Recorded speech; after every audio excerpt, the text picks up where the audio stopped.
Welcome to Story Story Night, the City of Boise's cultural ambassador, where you hear true stories on a perceptive theme, recorded live in Boise, Idaho. I'm Artistic Director Jody Eichelberger. In this podcast, curated storytellers are intermixed with a spontaneous community story slam in a special 15th anniversary show. We are revisiting a theme from 2015 with new featured storytellers Christian Winkle, Lisa Sanchez, and Nikson Matthews. Here we are back at the El Cora Shrine, revisiting the theme, My Own Private Idaho, Stories of Wild States. What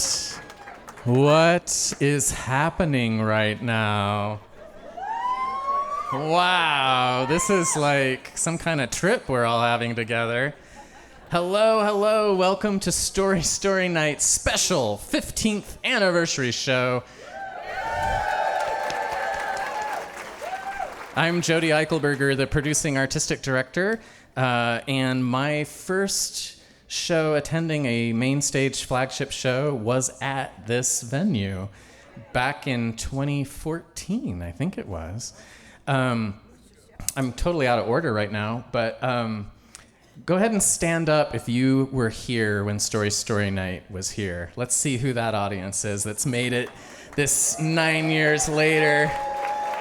Hey, hi, welcome back. Wow. Yeah, so Story Story Night started at the Linen Building and then moved to the Rose Room, which no longer exists, and then came here for 2 seasons. And now we do our flagship over at Jump, up on the Pioneer Room. We've been there since 2016. But this is where the show was for those 2 years. And this theme that we have tonight is, we're revisiting that theme, My Own Private Idaho, Stories of Wild States. So that was done in 2015. Now we're here for our 15th anniversary in the venue we haven't been in since 9 years ago. So it's all coming together. But present day, we are very proud that over a year ago, the mayor of Boise gave me a phone call and said, we would love for you to be the cultural ambassador for the city of Boise. So we are.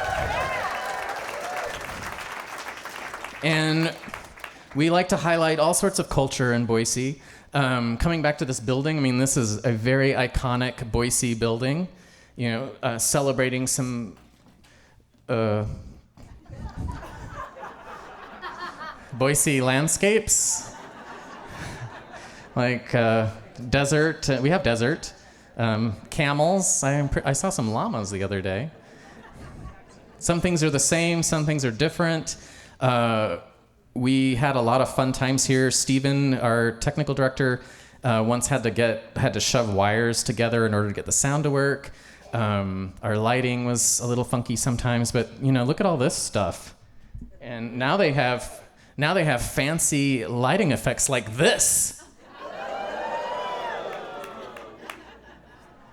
Oh, I need to thank DJ Wendy Fox. So again, for those of you who weren't here 9 years ago, the classic format for the show was similar to what it is now. But one big difference is normally now we often have live musicians, but back in the day, we had a DJ. Her name was Nancy Tiger Spittle. Stardust Lounge at Boise State Radio Boise. That reminds me of the time I was on Jody Peterson Steiger's Christmas extravaganza show, and I said the wrong nonprofit.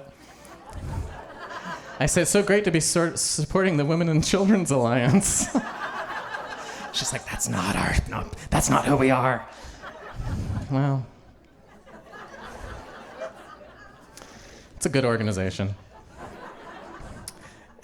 Anyway, that's part of the reason the mayor chose us to be the cultural ambassador, so we could highlight different nonprofits, different musicians. Definitely having Wendy here is, I think, the closest we could get to the spirit of Stardust Lounge. And Wendy still has a show. Is it on Wednesday nights? Thursday nights. Okay. At Tennis Court Disco on Thursday nights. You can hear that. She'll be with us tonight. Tennis Court Disco fans, all right. The mayor chose us to help tell the stories of everyday Boiseans and to promote inclusivity, celebrating the diversity of our human experience. And we are actually crossing paths tonight with a previous cultural ambassador because Treefort was the cultural ambassador in 2015, which is the year that we're recreating tonight. It's like someone planned this. Yeah. So Story Story actually started back in 2010, and it was 4 individuals that co-founded it. We had Paul Schaefer from The Cabin, Clay Morgan from the Story Project at Boise State University, and Hollis Welsh from Alley Repertory Theater, and Jessica Holmes, the original host of Story Story, who we're going to bring out tonight. We made some plans to have those 3 other co-founders come tonight to bring Jessica out onto the stage. Wouldn't that have been cool? And it was all good to go until about 6 hours ago when the emails started flooding in. Some of them were honestly a little preposterous. Like, for instance, this one from Paul Schaefer. Ahoy, Jody. Okay, this was sent yesterday at 1:26 p.m., so not today, it was yesterday. It breaks my heart to tell you I'm unable to join everyone tomorrow. Some overly windy and wet weather along with morning fogs have slowed sailing progress from Canada's northern Gulf Islands, where your email found me on a stretch of sunny days last week. But let it be said, I tried. Please share my regards and ongoing admiration with our co-founders, with you in spirit always, Paul. Thank you, Paul. Hollis also wrote and said unexpected family members. Clay Morgan now lives in California or something. So anyway, they're all here in spirit. They all wanted to bring, wish you all greetings and celebration for Story Story still existing and moving on with our celebration. But the person who's going to embody all of that, I am super happy and proud to bring out now for you tonight. She is your host for this evening and the original host of Story Story Night and this theme back in 2015 at this very venue. Please welcome back to this stage, Jessica Holmes.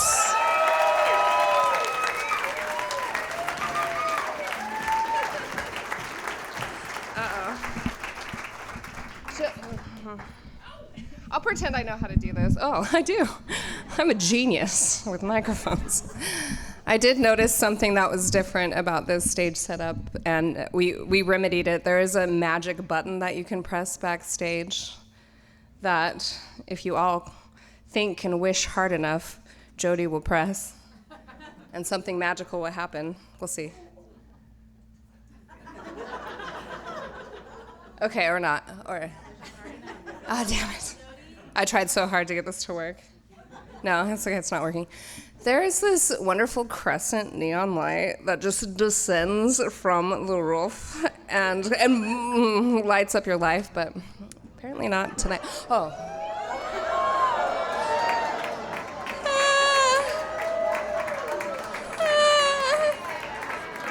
Okay. Back in our day, 10 years ago, this was a neon light that actually lit up. The Shrine Social Club is like, we don't know what you're talking about with an actual lit up neon light, but it does, I swear. Anyway, I couldn't make it work. All right, but before I begin, I would like to introduce my outfit. I call this Little House on the Potato Farm. That I only wore because I could not track down Marilyn Monroe's OG potato sack, which would look more like a potato sack on me. And less like Marilyn Monroe, but that's okay. Yeah, so thank you so much for coming back to the Shrine. This is my all-time favorite venue. Yay. Mostly because I love a secretive organization that pulls rank based on the bling on your fez. That is my kind of cult. Just kidding, you're not a cult, you're a brotherhood that helps children with cancer. They make me say that. No, I actually had a Shriner submit a story, and when we got together, I was like, so do you actually learn the secrets of the universe? And he was like, no, we're a brotherhood of men. And I was like, get out of here. No, just kidding. It was a good story. But welcome to Story Night, where we tell true stories on a theme told live on stage and without notes, with 3 featured storytellers intermixed with an open story slam. Tonight's theme is my own private Idaho, stories of wild states. This theme is a throwback to a 2015 show that we had with a season all based on 90s movies. Do you ever watch movies or TV shows and you hear Idaho or Boise? And you're like, is that supposed to be the punchline? We are the butt of the joke. That comedy writing is weak, in my opinion. These Hollywood screenwriters can only think of us as the middle of mother-loving nowhere, and that's fine with us. We are sort of in the middle of nowhere with our little inland island here in Boise, but really we are a wild state with more wilderness than any other state in the lower 48. Though, yes. Though if lawmakers have their way, you too, you could have your own private Idaho, come on. Though, if you ever really go back into Idaho, you're like, no one can own this place. This place is meant to just murder you sometimes. Which I know from experience. So before I bring up our featured storytellers, I'm just going to tell you a really quick story about Idaho backroads. You might know roads in Idaho. If you've ever watched My Own Private Idaho, it's really a movie about roads, this wonderful Gus Van Sant movie. I'm going to try to remember the opening lines, but there's something like, oh gosh, I knew I wouldn't remember, so I'm the only one who can have notes. But these are the opening lines to My Own Private Idaho. I always know where I am by the way the road looks. Like I just know that I've been here before. I just know that I've been stuck here, like one time before. Yeah, there's not another road that looks anywhere like this road. I mean exactly like this road. It's one kind of place, like someone's face, like a up face. I love that movie. Before I have 2 cars. One of them is a vintage Cadillac DeVille that's all white with a blood red leather interior and some steer horns in the back window. This used to be my only car, and I refused to not drive on dirt roads in Idaho because what else are you gonna do here? So I would just drive it on these dirt roads, and eventually my dad was like, you're going to ruin your car. So he found this other car, a Honda CR-V, at an auction, and he rebuilt the engine for me, and he gave me this car. And with this car, I felt like I got the keys to Idaho. I really did. Like I could go anywhere I wanted to, anywhere, which is not true, you guys. It's a Honda CR-V. Did I know that at the time? No. I thought it was invincible. So a friend and I, one year, we were going on our last camping trip of the season, and we were going to this place I'd been before in my Cadillac, so I knew I could get there. It's called, in an Idaho way, it's called Indian Hot Springs in the Owyhee Desert. And she did something that I know in my gut and my heart you should never do in Idaho. She looked up on her fancy Bronco. She looked in MapQuest or whatever. Indian Hot Springs and MapQuest. And I was like, okay, I knew this was a bad idea. Idaho is a place of paper maps. Is a paper maps and compasses, and still you're gonna die out there. It doesn't matter what you've got. But you do not use MapQuest to go into the wilderness, because you will lose signal, and then you will lose your way, and then you will for sure die. So, but anyway, I was like, you have a Bronco, it's new. I'll follow you in my Honda. Anyway, so we go trucking down this road, and I kind of lose my mind when I'm on a dirt road. I just love it so much. Anyway, we go for hours, and I should have known that it wasn't that far in, but we go into the bowels of the Owyhee Wilderness, which is the most forbidding wilderness, I think, in Idaho. And I should have known that I should have turned back when we get to this point where we see this rusted out truck, and then a way posting sign that just talks about this special rock that only lives back there called Bruno Jasper, which I later learned is just a beautiful, colorful rock that's there to viciously jackknife your tires. It's like, so, and so far the roads that I've gone on that I know I shouldn't have gone on, I look at someone's face, like a up face, right before I descend into it, and they're trying to tell me, like, are you an idiot? And I do not listen. So I saw this woman look at me in my Honda CR-V right before I go down this road. Did I look at the road? No, I did not. But I will always remember this road in my nightmares. So anyway, we descend down this road. The very first part of it, my Honda CR-V just violently shakes, like. So I knew it wasn't a great launch. And then we're on this road that it's Bruno Jasper, that looks like a hiking trail, really. But I don't care about my life, apparently, and I just keep driving it down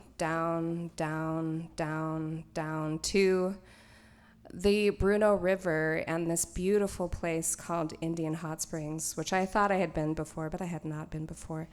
It was a place with just gorgeous, gorgeous rock of all different colors and moss and a waterfall going down into these two hot tubs because it's Idaho. Or not, they're not hot tubs. They were old, like cast iron tubs that someone had trucked down there somehow.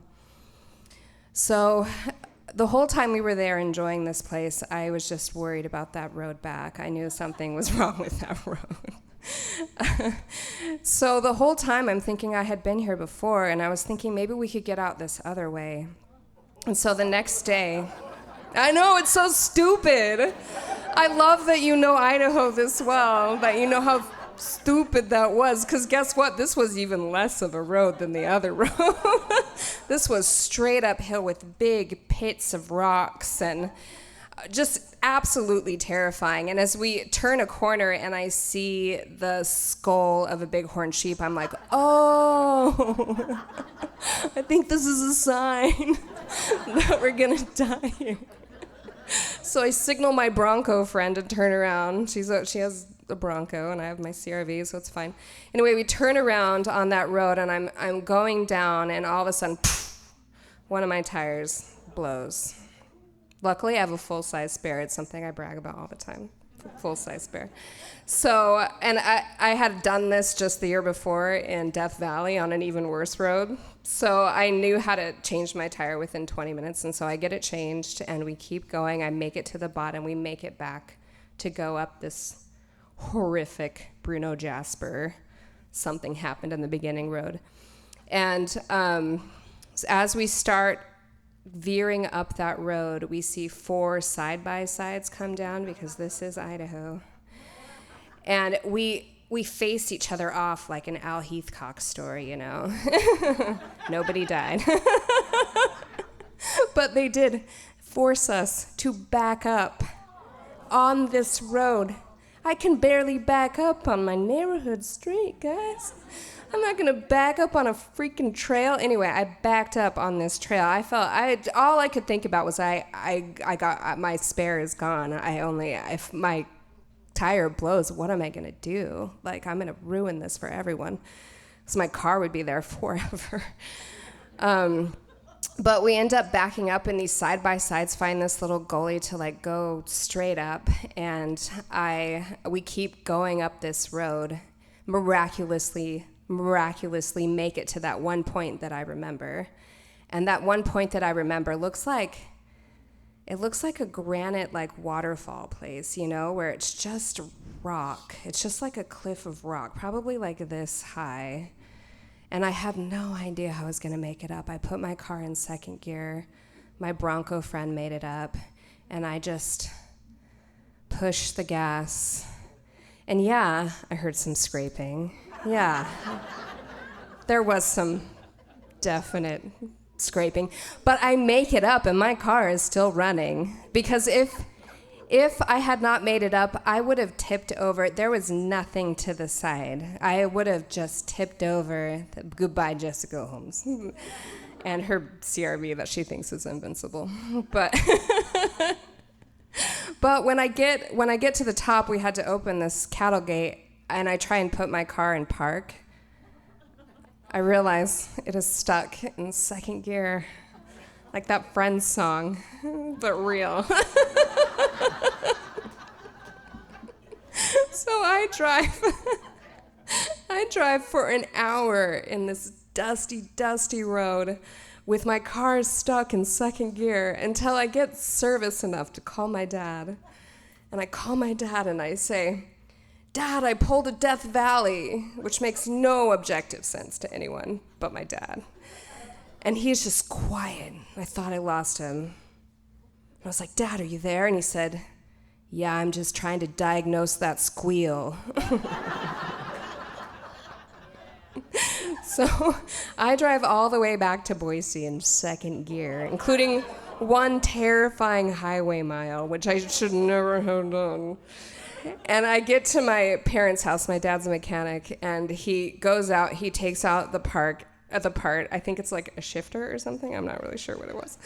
But he was like, "You were a centimeter away from this being nothing, like just completely killing your car." And then he rebuilt my engine.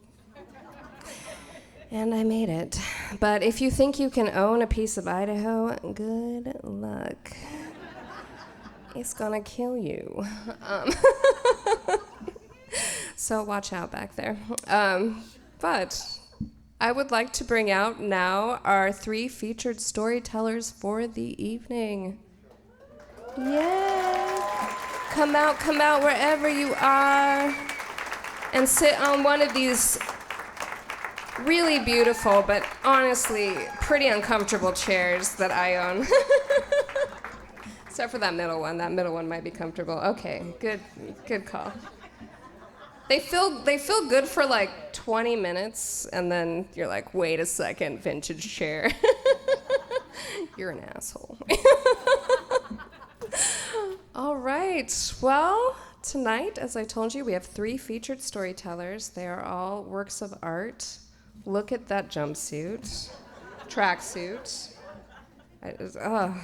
Amazing outfits all. We have 3 featured storytellers intermixed with an open story slam. So if you would like to tell a story, a 5-minute story on the theme, My Own Private Idaho, Stories of Wild States, all you do is go back to that booth over there and put your name in whatever vessel they have. I always say hat. It's probably not a hat. It's probably something dumb. Just kidding. What is it tonight? We'll find out. And to begin, I would like to bring up our first featured storyteller. His name is Christian DJ Winkle.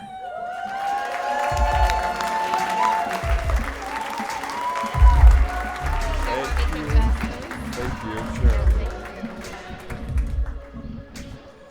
All right. Hello, everyone. What an honor to be here. This is super awesome. When I came in tonight, Jody asked me, he was like, "I heard that one of the speakers, one of the storytellers was going to be talking about a wedding that they destroyed, where they destroyed all the equipment. The bride and groom had the worst time ever, and it was an absolute disaster." That's not me, but that might have happened in their minds, but no.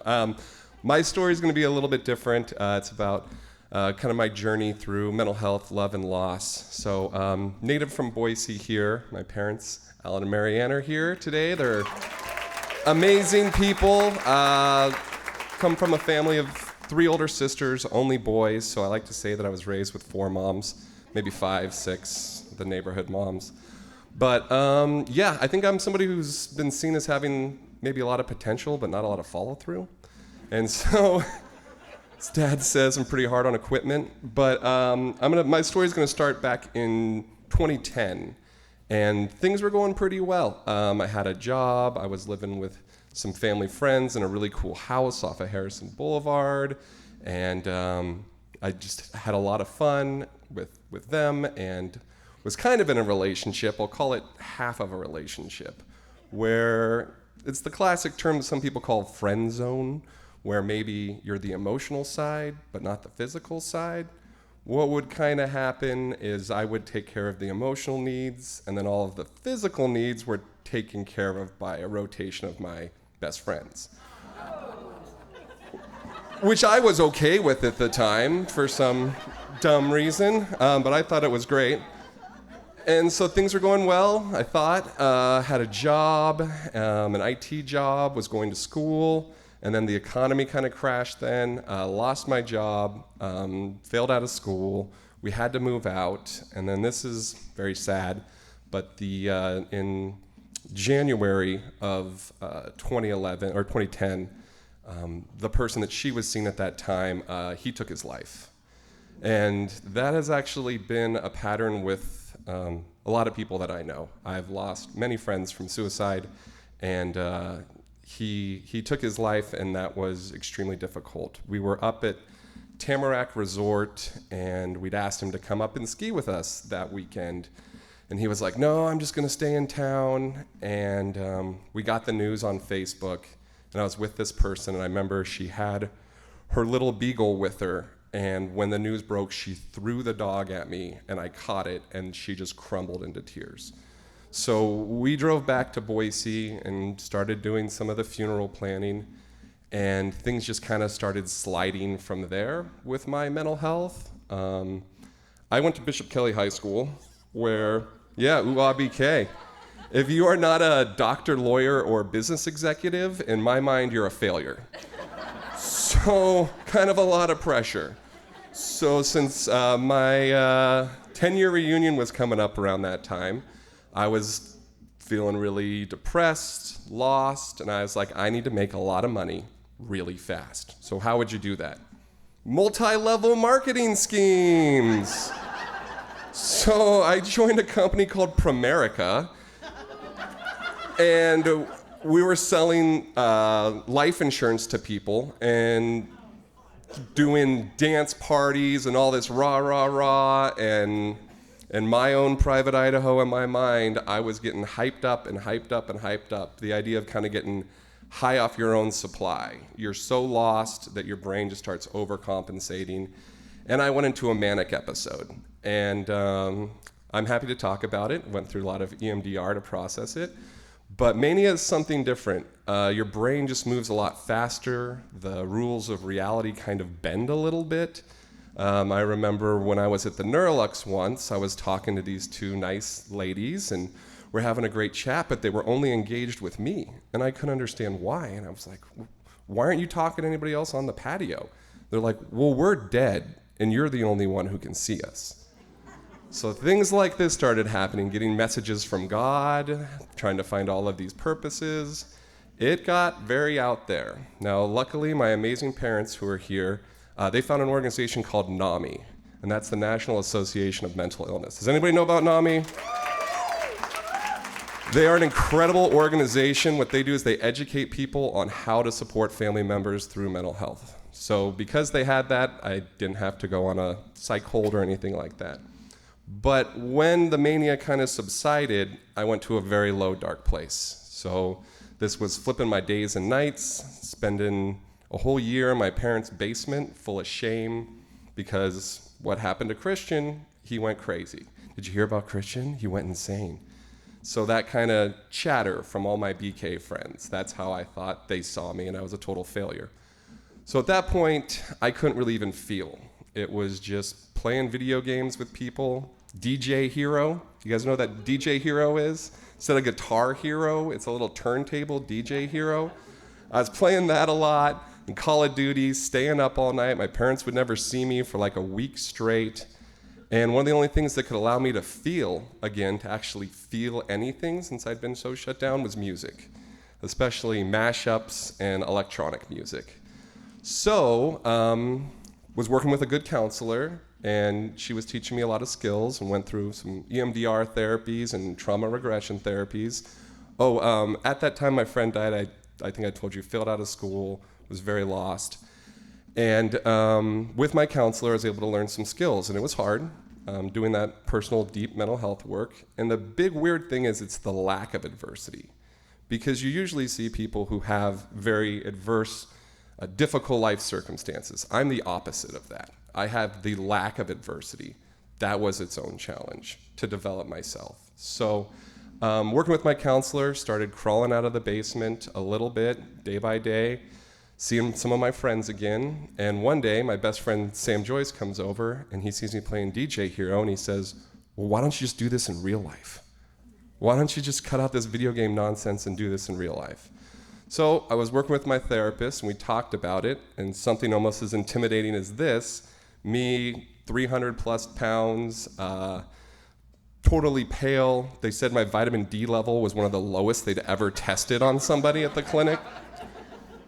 So we worked on it and collected some music, used my mom's computer and a mixer that I got from the choir director from my dad's church. And in 2011, I got the gall to be on stage and face all my classmates and DJ for them for 7 hours at the Bath Center. And I was on stage right in front of all of them. And they'd come up to me, and I had a couple bottles of liquor with me, so give them shots, and we would talk, and that was my first DJ gig ever. And then from there, I started wondering if I could do this again. So I went to a local bar that used to be called Sammy's. It's now called the Silly Birch. And they gave me a night on Tuesday nights, like the slowest bar night you could imagine. And so I was playing mashups and trying to get people in there and dancing, and my pay was based on how much drinks we sold. So there was no base pay. So there was one night that was extra, extra slow, and I would order like a big, large drink for the whole night. I go up to the bartender afterwards and I say, so what's my compensation? What do I get paid? He's like, I don't know how you did this, but you owe me $14.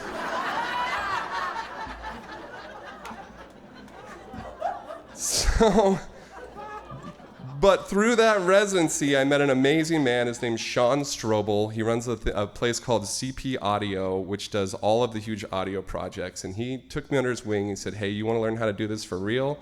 I'll show you. So he paid me in gear trade. And he had me apprentice and set up shows all over town and how to DJ properly.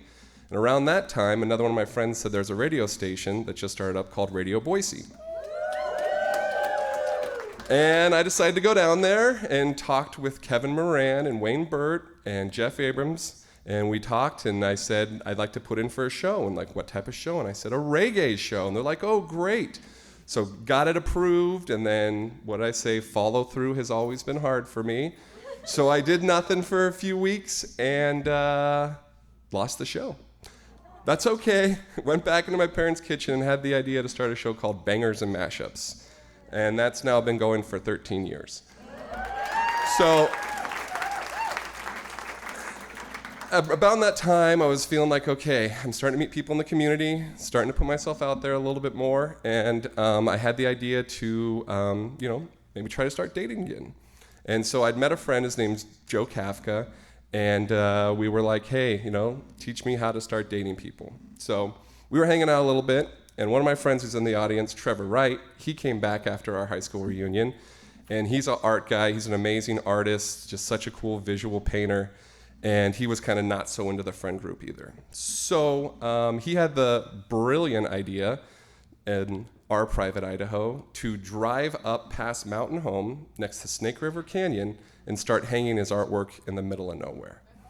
So there we are, finding these old wooden abandoned cabins, and he's nail gunning stapling his art to these cabins and taking photographs. I think we went by this big boulder on a single track road, and he was just throwing mud all over his painting, just really trying to dirty it up so that maybe some farmer or somebody came through and saw a piece of art in the middle of nowhere and be like, what the F? Like, why is this out here?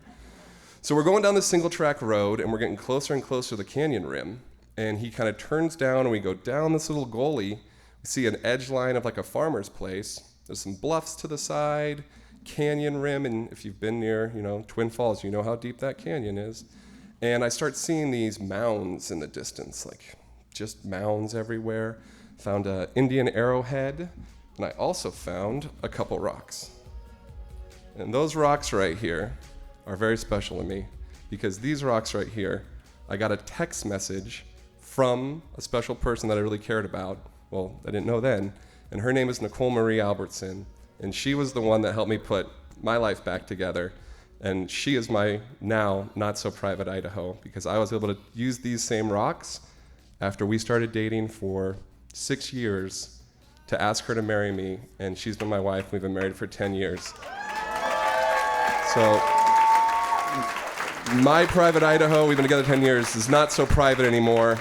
And we're about to get a song from Wendy Fox, and the big part of it is All I Need Is You. And all I really do need is my community, my family, my God. And that's my story of my private iDAHO. Thanks, everybody.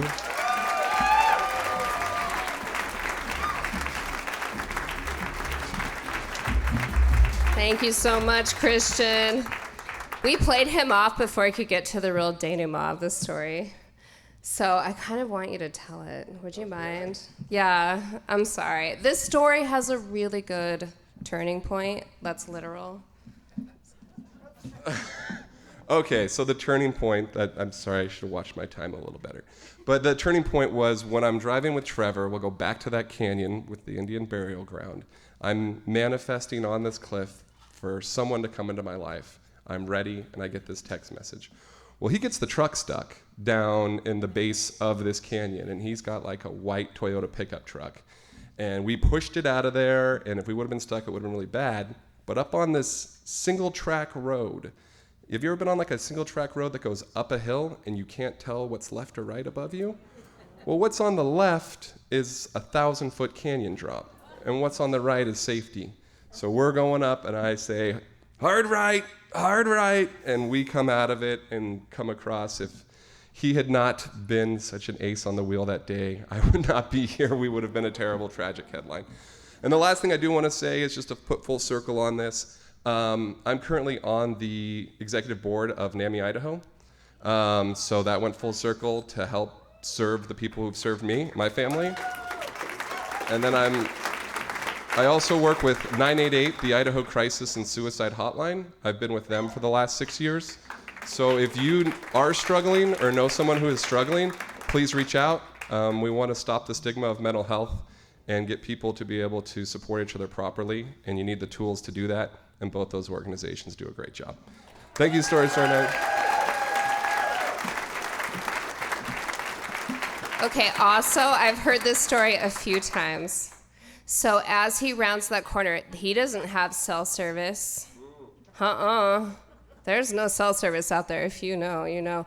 But he gets this magical text. And who is it from? Nicole, this girl named Nicole he met at Radio Boise. Somehow, there is a pre-written response ready to go on his phone.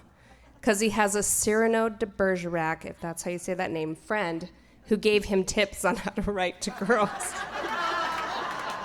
So all he does is press send for the 2 seconds he has connection somehow, and it gets to her, and that is love. And then they meet at Pingilli's for their first date, and she's not sure about him, because he's been writing her notes from his friend, and his friend is a little bit aggressive.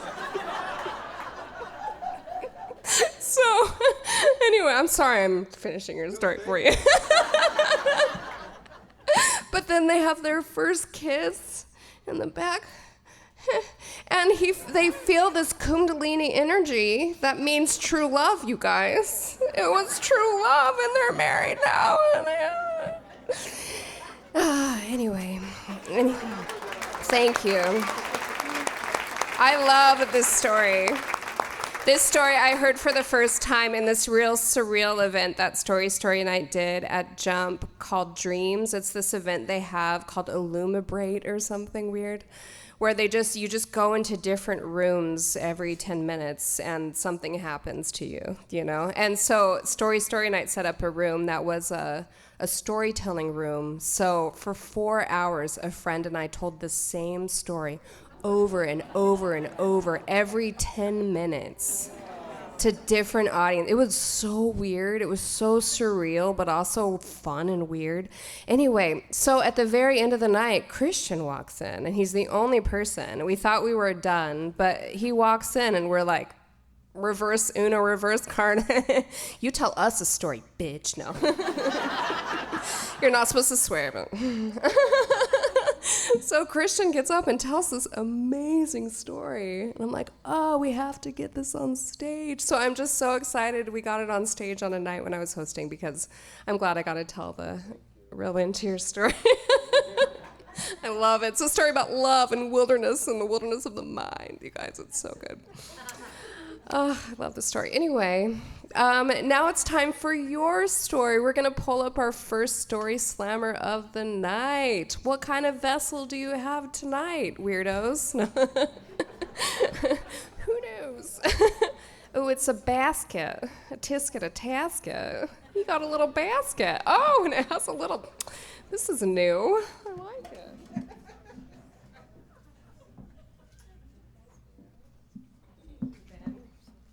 I also love your story. You would have been able to fit your beautiful denouement on your story if you didn't name drop every friend you know. I love it. You're like, these bitches helped me move up in life. It's beautiful. Christian now, he works night shifts at 988, the iDAHO suicide hotline. So what an amazing person. I know I just love him.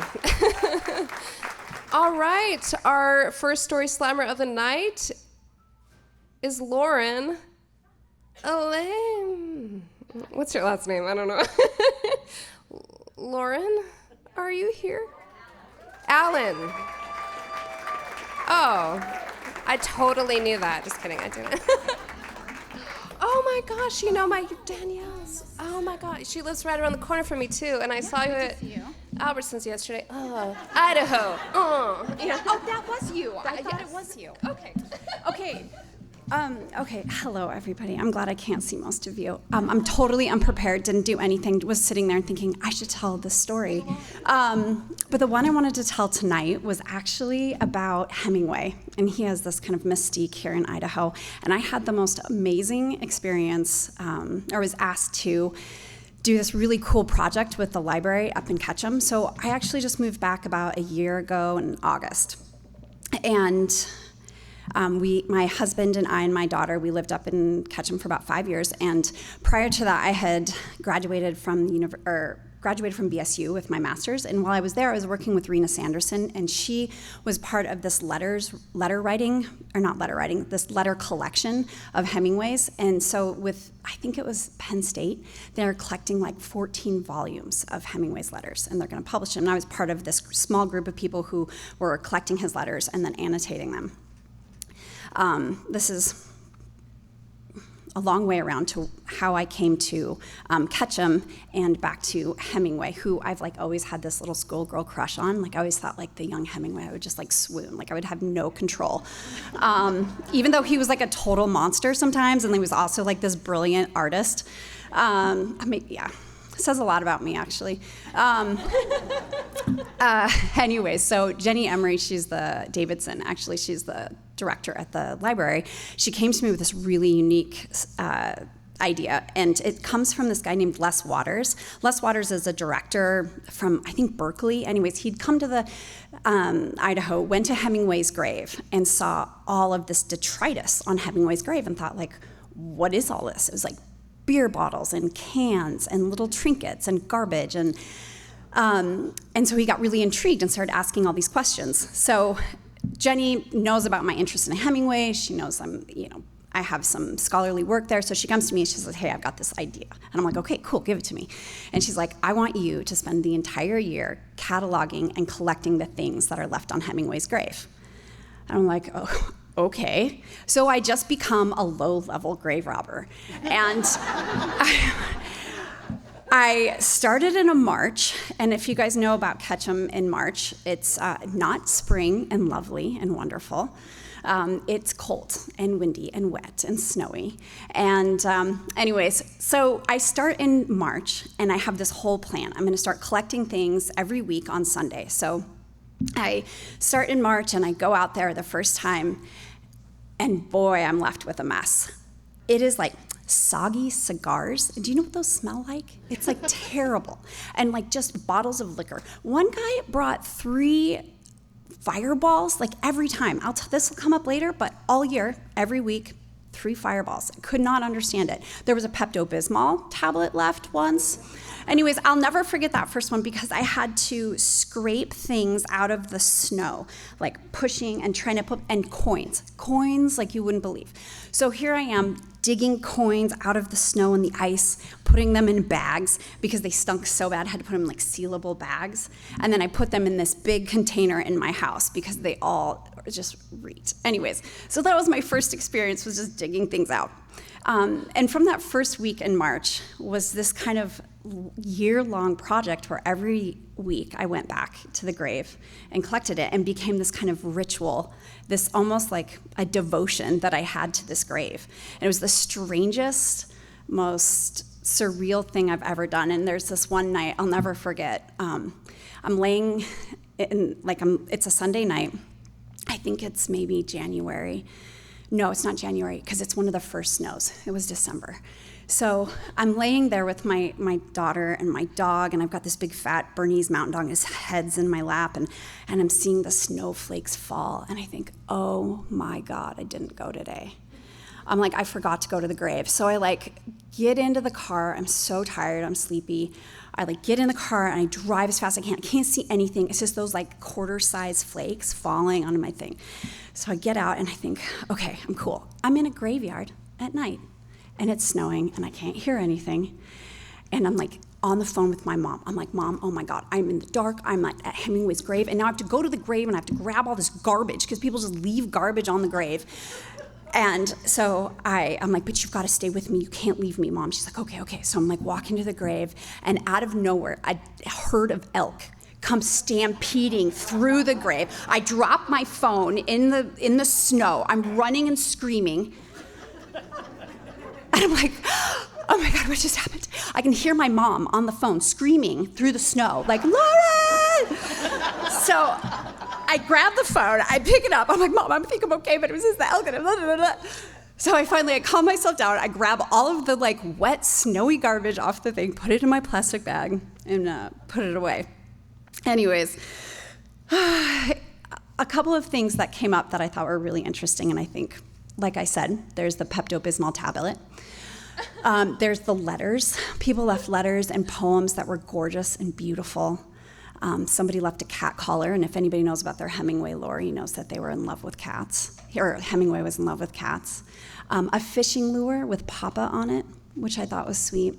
One person sharing their mental health journey, and how Hemingway's work moved him to go to each one of Hemingway's life spots, so I think he was, he's all over Paris and Florida, and then, of course, in Ketchum.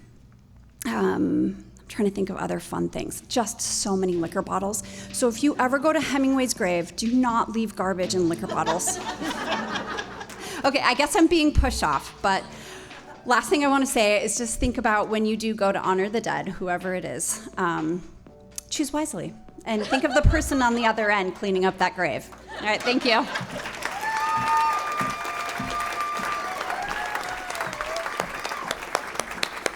That was awesome, Lauren. I loved that. Also, I love your hair. Every time I see you, I'm like, oh my God. Anyway, you wanna not like Hemingway, but then you read Hemingway and you're like, oh, you're really good at this.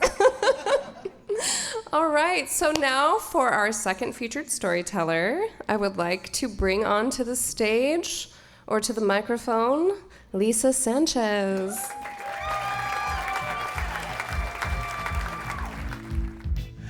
Hi, everybody. So I hope you'll indulge me with my open carry of this palote.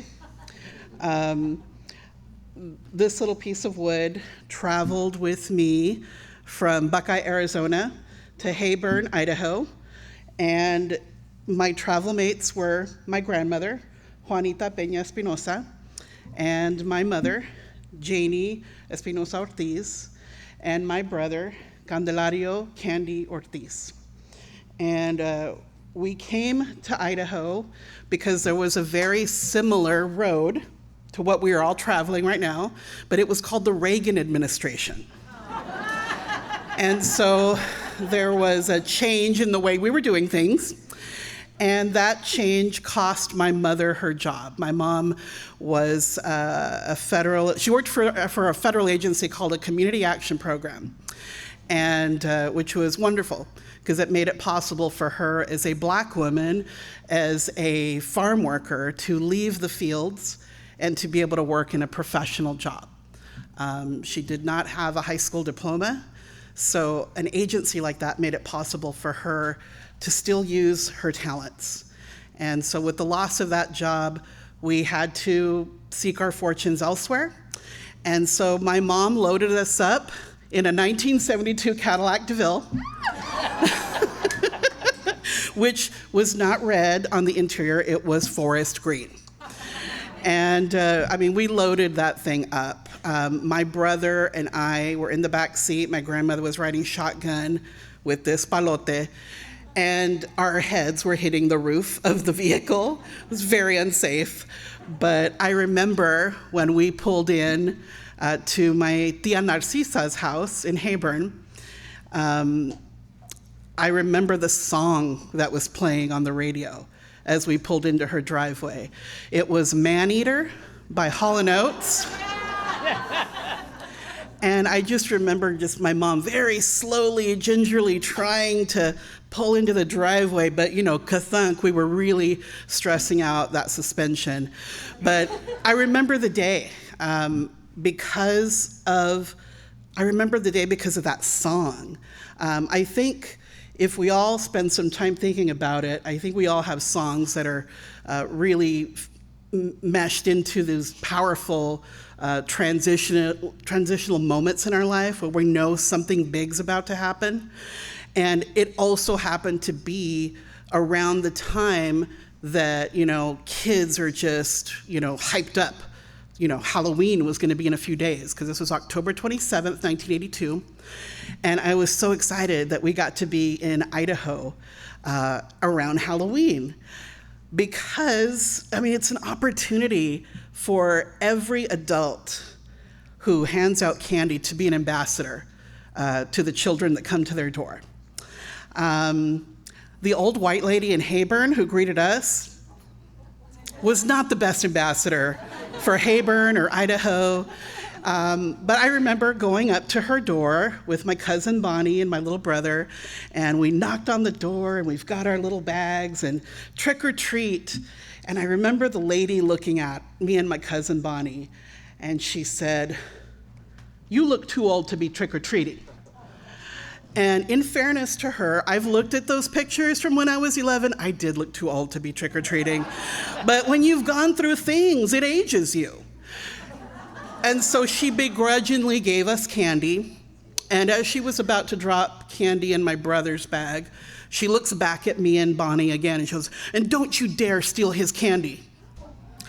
So, note to self, we cannot live here forever. This is not our home. Because you can't lie to kids. Kids see the truth in every situation. You may try to hide it from them, but no, they see. So that was my first impression of Idaho. And as we found our way in the community, I noticed something else that helped me shape my values. And it was this smell from the Simplot potato factory. that made it very difficult during inversions. I'd never experienced that before. But again, it informed me of what my values were. Note to self, you cannot live here, it stinks. So, I mean, I was 11 when we moved there. It would be 7 years before I could leave to come to Boise State.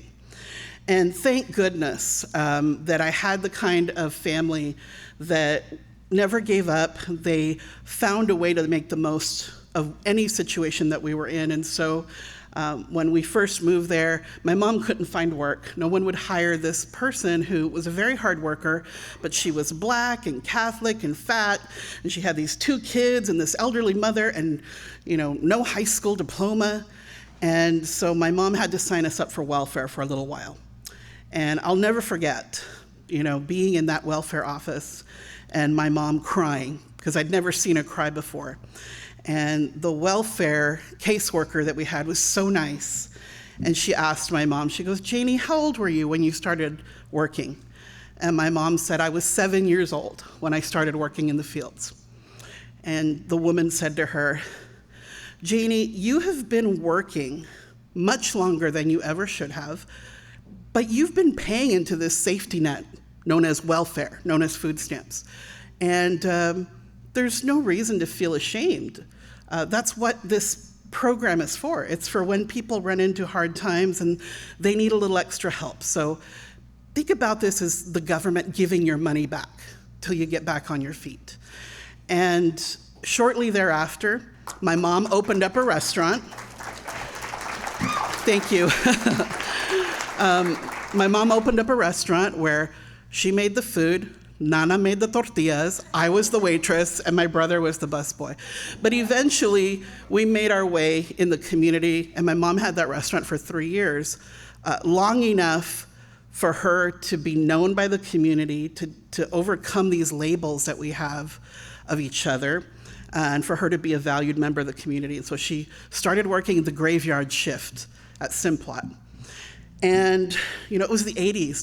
Does anybody remember the 80s? You know, the first time we had Donald Trump around. But it was all about being fabulous, and it was about, you know, everything being big and bold and loud and materialistic. And as a teenager, it was difficult for me to see how my mom chose to move through the world. I admired her for the way that she took care of us, but the way she took care of the community required no ego.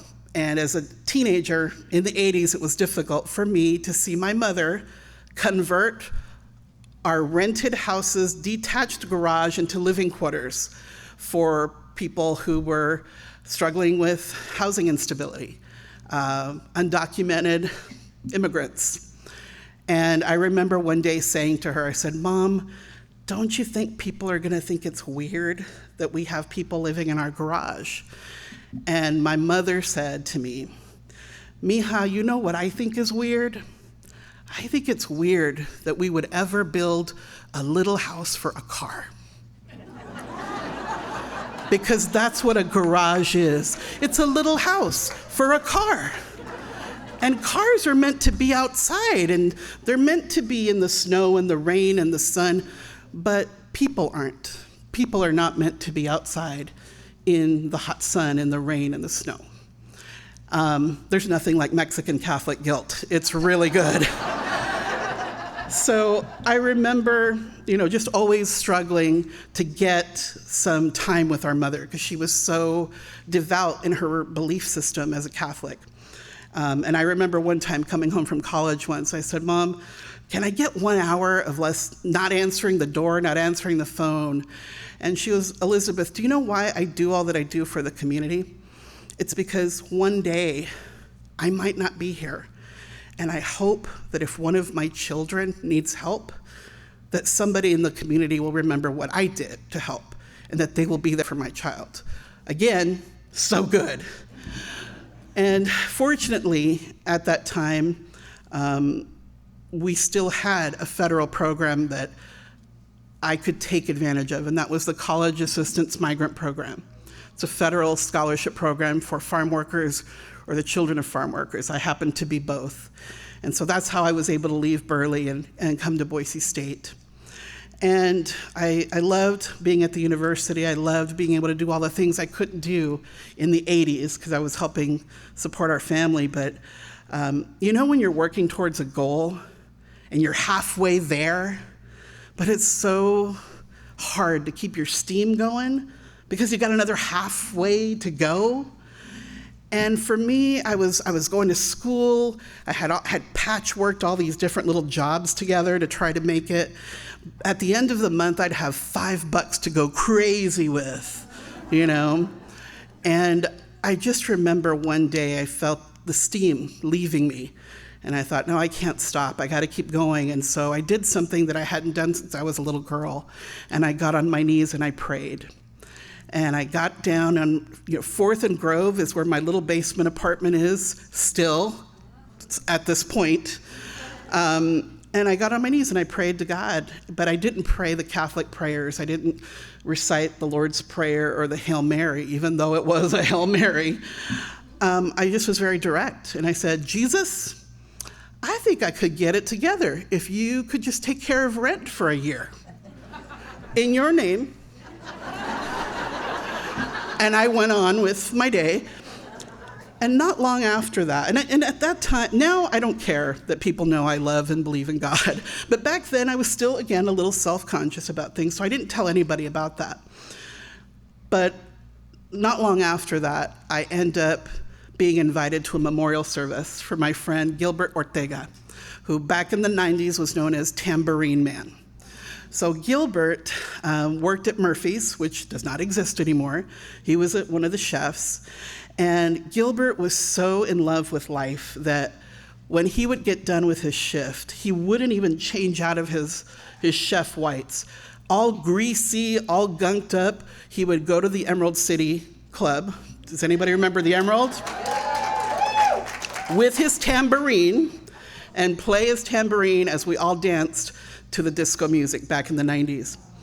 And sadly, Gilbert passed away from AIDS in the 90s, and so his friends had gathered at Ann Morrison Park to memorialize him, and so his friends had gone through his apartment, looking through his things, and they found a cassette. Do we remember cassettes? So we're all standing in a circle, the little boombox, they press play. It's Gilbert singing Over the Rainbow, a cappella, badly, but it was so beautiful because it was so Gilbert. Again, I just remember that feeling of, Gilbert's gone. He should still be here, but look what he's left us. He's left us this reminder of be yourself, enjoy what you love out of life.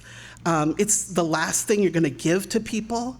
And so I just remember that uplifted feeling as my friend Robert and I are leaving. And like I said, I had a patchwork of jobs pieced together to try to survive in those days. So I said, Robert, before you drop me off at the house, can you take me up to Jolene's house so I can pick up my check? Jolene was this nice white lady up in the foothills, up in the Highlands area. Her husband had hired me, I think, to keep her company. So my job was to iron his golf shirts and to take Jolene and their dog Boggs to get their hair done. And so we're driving up Harrison Boulevard, and I think it was the first time I had ever seen the way the trees on Harrison show up and show off and show out during the fall. I mean, you know how they get. And so it was the first time I think I'd ever been a passenger in the car so that I could fully take it in. And I said to Robert, God, I would love to live in this neighborhood. Again, craziness. Not long after that, I get a phone call from a friend telling me, Lisa, I think I have an opportunity for you to live rent-free for at least a year. Jesus heard! So I grab my little resume and I go to downtown headquarters of this place where I need to talk to the person who's going to make this decision, and I slide my resume across the desk, and she looks at my resume and she goes, Lisa, I don't know quite how to ask this, so I'm just gonna, are you a radical? I'd never been asked that before, and that's when I said, Jesus, take the wheel, because I don't know what to say. And this is what was said in response to that question. I said, I think it depends on where you fall on that spectrum, whether or not I'm a radical. So how about I share some of my thoughts and beliefs, and you decide for yourself. Immigration. I believe that today's immigrants deserve the same respect, dignity, and honor that our history books give to the Europeans who came over on the Mayflower.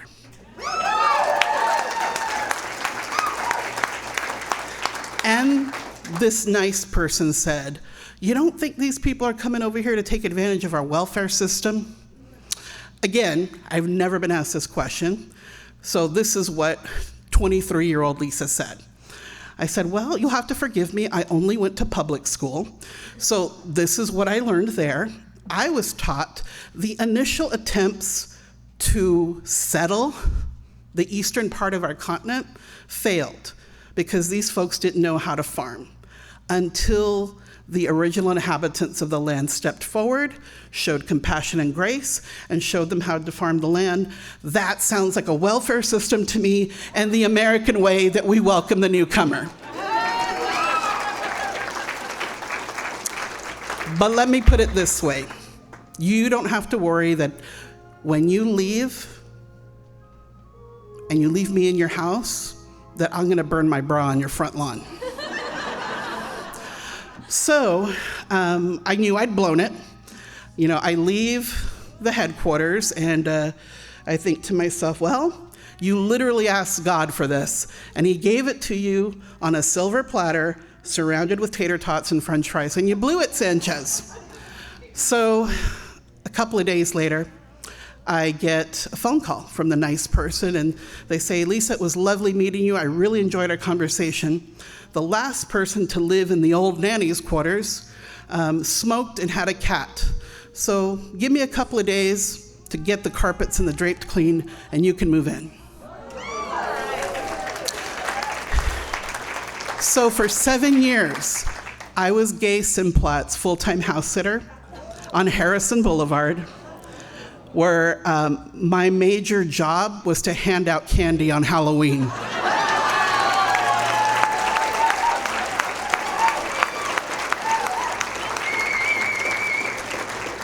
And in those 7 years, I got to do things that poor farm worker girls don't get to do. I got to do stand-up comedy.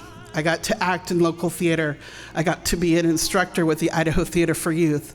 I got to be a writer in residence with the Writers in the Schools program with the Log Cabin Literary Center. And I got to prepare to run for office and to be the first Latina to serve on the Boise City Council.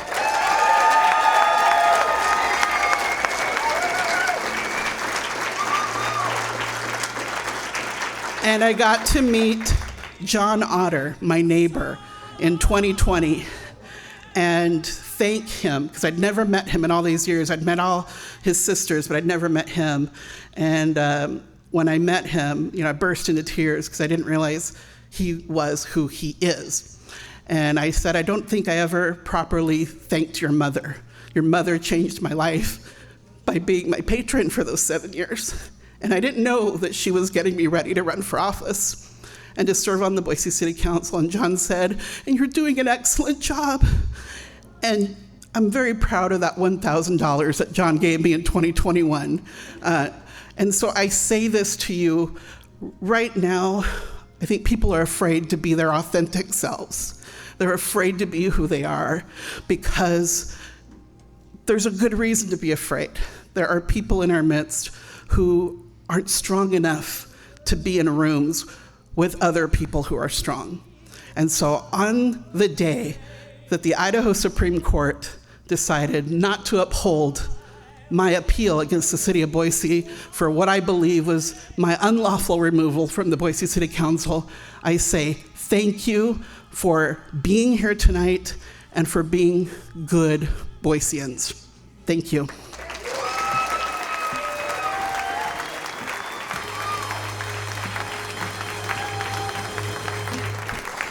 Lisa, that was so well told. Oh, just beautiful. I love a story. We have something in Story Night we call the Story Wave, where you have a launch, and then you have a turning point, and then you have the wave go down as a land. But if the story can reflect itself on the way back, how beautiful. Trick-or-treating to trick-or-treating, oh, well done.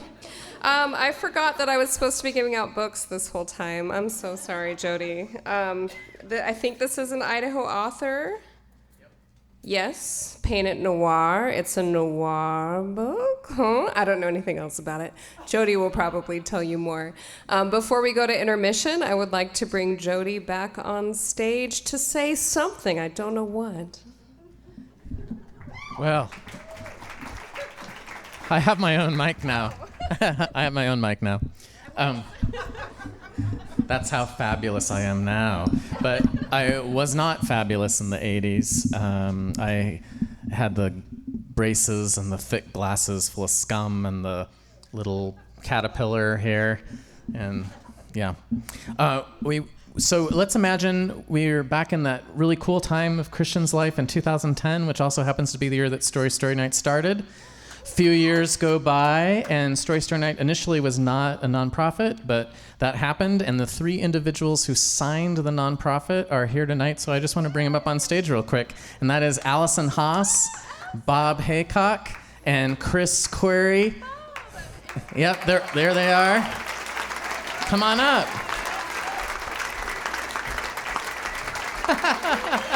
Who knew? Now here we are. Yeah, and you know what? She's not a signatory on the nonprofit document, but she's also here tonight. Nissa Nagel, our original secretary, who wrote a lot of the bylaws and stuff. So this is the original crew here tonight. Do any of you want to say something? Nissa, you're closest to the microphone. No. No, I never told a story. Oh. Well, I know. All the storytellers were very brave, and they moved me every time. See, that's the audience perspective. That's beautiful. All 3 of these guys told stories. I know. Chris just told one this last season. Yeah, awesome. Thanks, Jody. Thank you. So we're gonna get a picture. Okay. Jessica, come up for the picture. They know. It was a lot of papers. All right, thank you so much. We are going to take a short intermission, just a little time to refresh your drinks if you like. It takes a little bit of time still for the house lights to come up, so be careful. I think there are mice in the basement that we have to let them get in the wheel to rev up the lights. But we'll be back here. In the meantime, you can visit our Slammer booth if you'd like to have a chance to share your story in the second act, and we'll see you in just 5 or 10 minutes.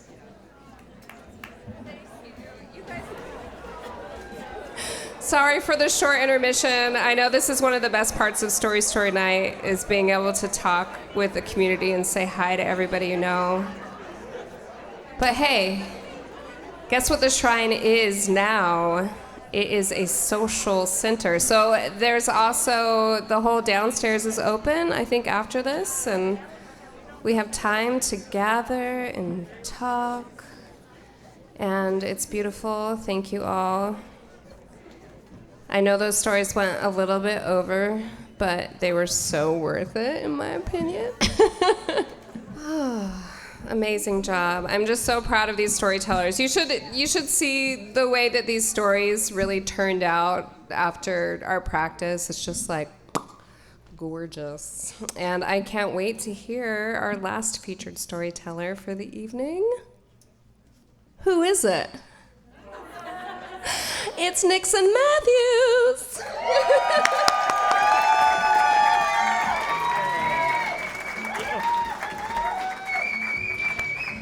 Well, first, happy Pride, everybody. Now, the last time I was on the Story Story Night stage, I was a lesbian telling a story about being a Mormon missionary.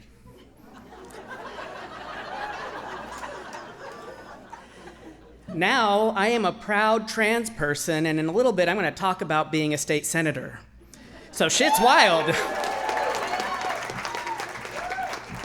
We evolve and we grow and we change, and I certainly have evolved many times over in my life. And iDAHO was always part of that experience, whether it was the backdrop, or it was the battlefield. And to kind of help you understand what I mean by that, I'm gonna go back to the town I grew up in. So I grew up in a small southeastern Idaho town called Rockland. It was a town of 250 people. I graduated with 11 of them. It is very rural. It is deeply conservative, and it is very, very, very, very Mormon. And my family was not. But for me as a kid, Idaho was all about exploration and adventure and imagination. And I spent my summers building booby traps to keep my brothers out of my forts and rappelling down steep cliffs with kite string, which is a terrible, terrible idea. But one of my favorite things to do was to go hunting with my dad. And I would get my BB gun and I would go and I'd follow him all over the woods, and I was so excited for when I could take hunter safety. Now that's some Idaho shit. Sorry. I did not hear about the swearing thing. And so when I was about 11 years old, I finally got the opportunity to take hunter safety. And at that age, I was all confidence. I was wildly authentic. I was definitely a weirdo because I never had any other reason to not be that. And when I walked into that hunter safety classroom and I was so excited, the boys in that room looked at me and decided I don't belong there. Because, even at 10 and 11, in conservative Idaho, we start to learn the rules.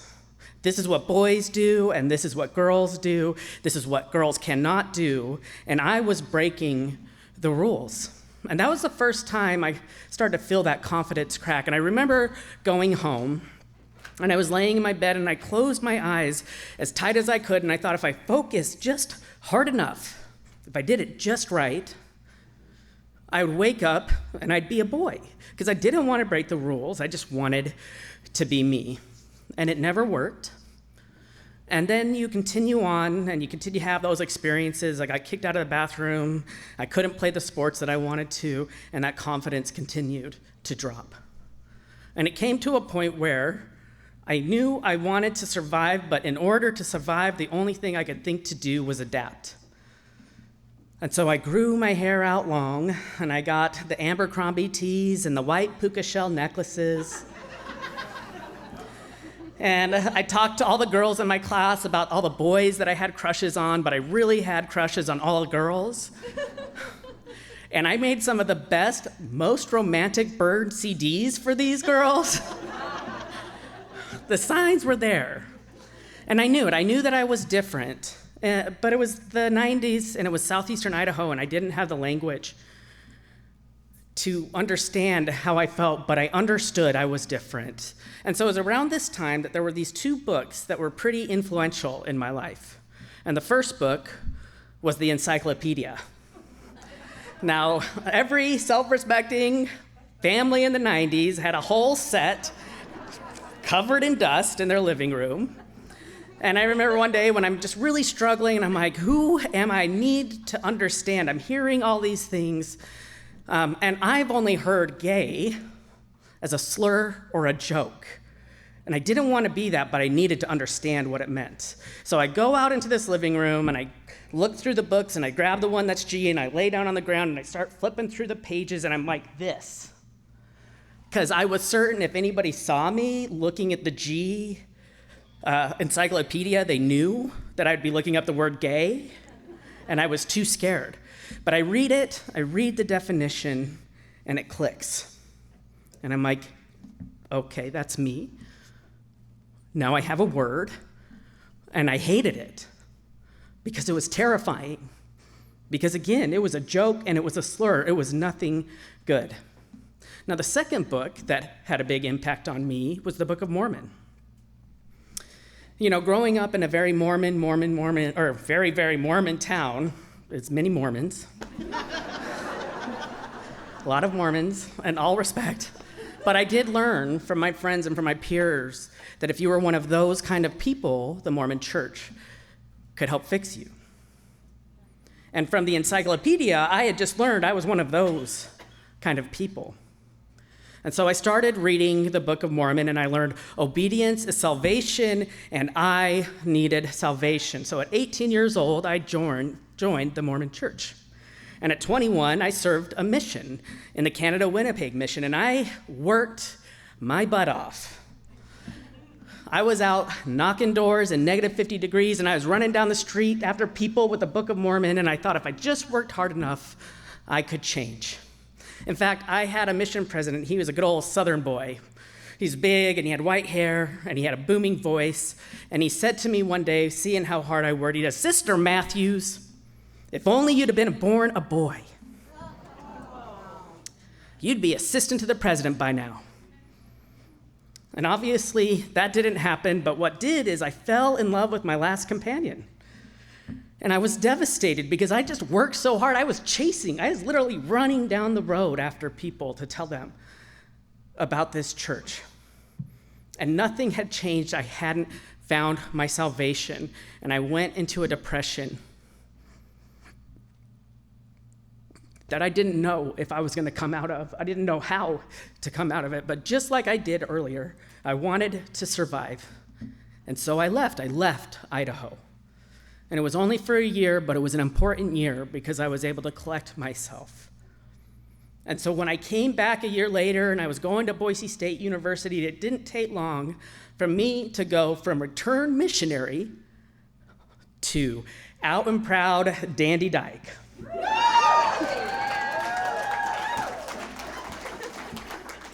And y'all, Boise as a lesbian was amazing. I had like these newly minted queer eyes that I got to see everything, and I was all bow ties and the most awkward first kisses, and it was a wonderful, wonderful time. And I thought, finally, I am who I was meant to be. And then I saw Caitlyn Jenner. And for folks who don't know, Caitlyn Jenner was the first trans woman to be on the cover of Vanity Fair. It was a big deal. And when I saw Caitlyn Jenner on the cover of Vanity Fair, it was like a brick hit me right in the face. And all those moments when I was squeezing my eyes tight, wanting to be a boy, came back. And I knew, without a doubt, this is who I am. I am a trans person. And I am horribly sad that Caitlyn Jenner is part of my trans awakening.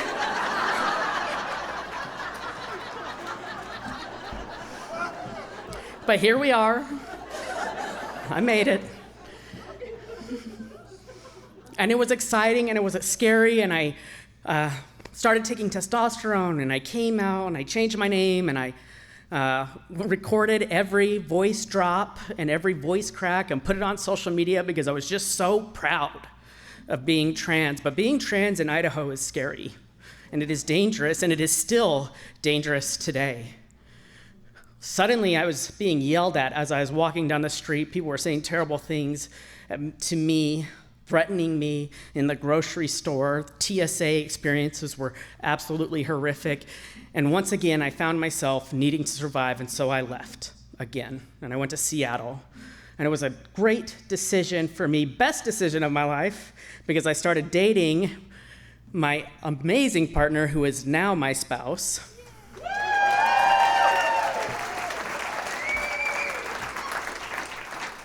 And then the pandemic hit.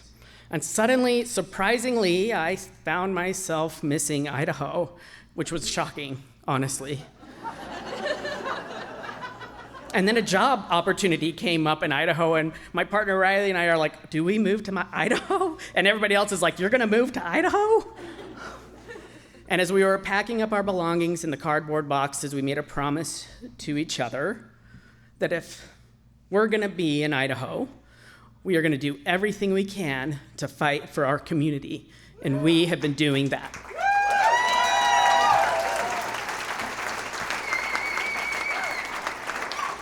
Now, I've gotten involved in a lot of things. I've helped plan rallies and community gatherings. I've lobbied at the State House.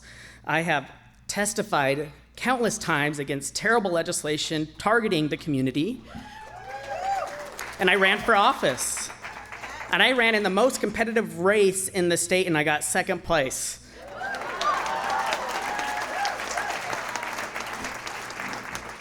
And then just before this last session, I got a call and I was asked if I would be willing to sub for a week for one of the state senators because she needed some time off. So I said, of course. And so I walked in to that state capitol building, a building full of people who've been trying to erase my community, and I got sworn in as an open and proud trans person, the first openly trans person to be a senator or any legislator in the state of Idaho.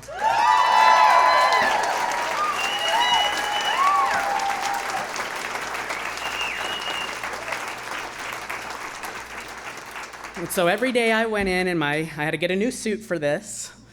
I went in my new suit, and I had my shiny white name tag that said Senator Matthews, and I put my shoulders back, and I had my chin up because it was scary. I went to the bathroom once. It was terrifying. Never did it again.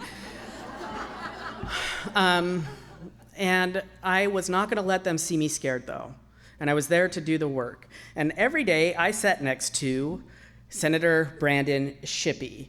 Now this guy, yep, I don't even have to say it. You've heard the noises. That is Senator Shippey. But we sat next to each other every single day, and so you talk. And we found out some things about each other. We both grew up in small Idaho towns. We were both fourth-generation Idahoans. He talked to himself a lot.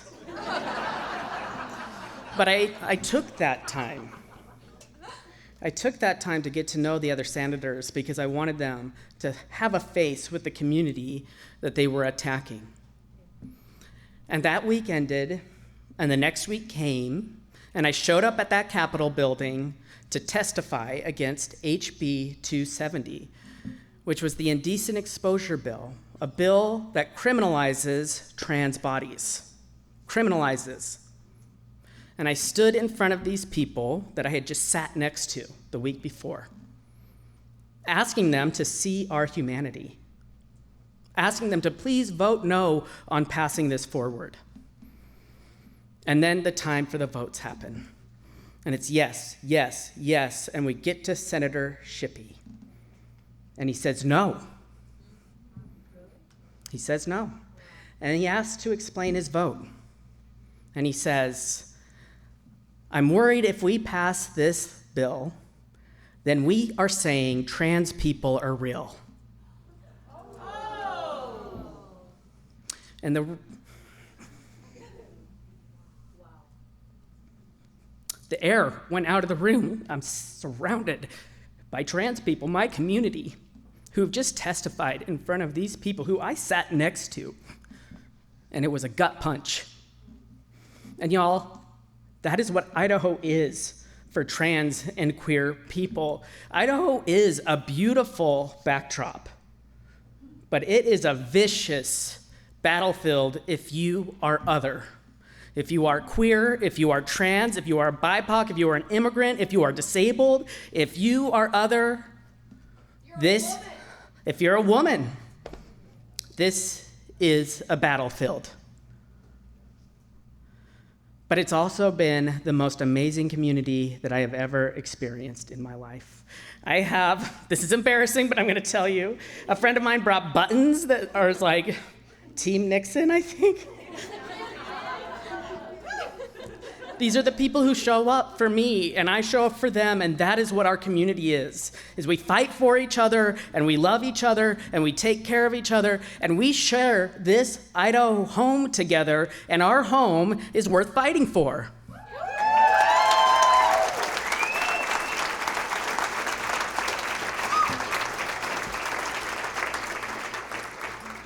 So I often introduce myself as your happy and fulfilled Idaho trans neighbor. And it's usually an FU to people who don't believe trans folks can be happy or fulfilled or possibly from this state. But for me, it's also a reminder that I'm here, that I belong, and that this state, Idaho, is my state too.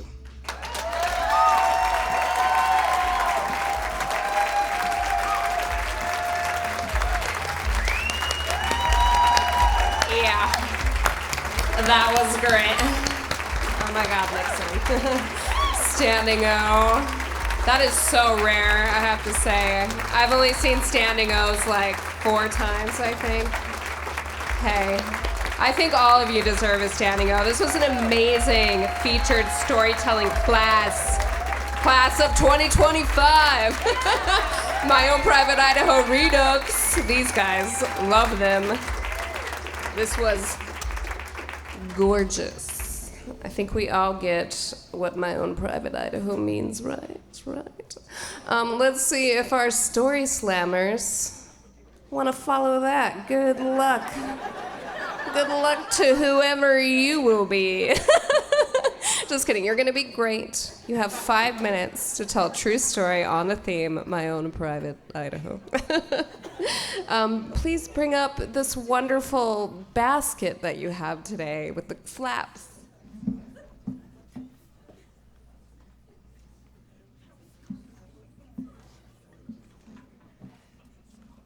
Your name is super cool, by the way. I love all the vowels happening.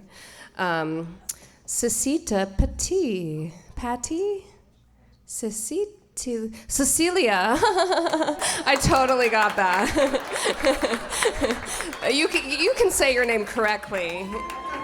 Okay. Thank you, Lisa, for inspiring me. I'm trying to say that positively. We walked in, and my husband said, "Oh, what's the topic? What is this area over here?" I'm like, "Don't you remember? You got to put it in your name if you have a story that matches the theme." He's like, "What's the theme?" I'm like, "Private Idaho. You should say something. We're native Idahoans. We love Idaho. All these things." And we talked about it. I said, "You should really do it." He said, "I'm going to get up there, and I should give my speech that I need to practice for next week because it's over 300 people, and this will be great." I said, "That would be hilarious. You should do that. I dare you." And he said, "Well, what would you tell?" I'm like, how I got here, how I got to be a native Idahoan." And then he's like, "Okay, let's go put your name in." I'm like, "No, just kidding."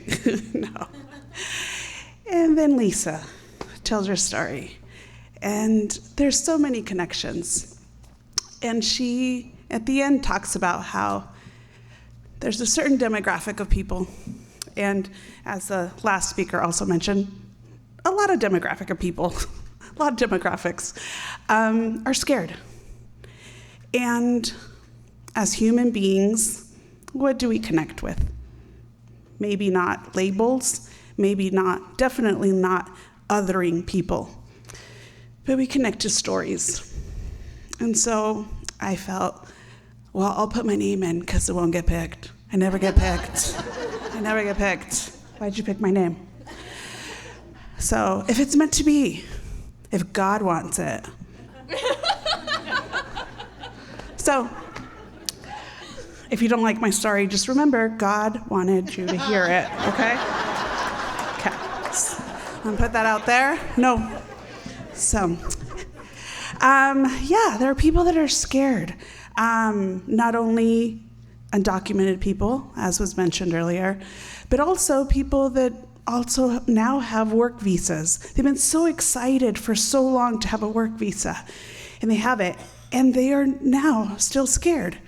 They get told all the time, you should do things the right way. This seemed to be the right way, and it still doesn't seem to be the right way.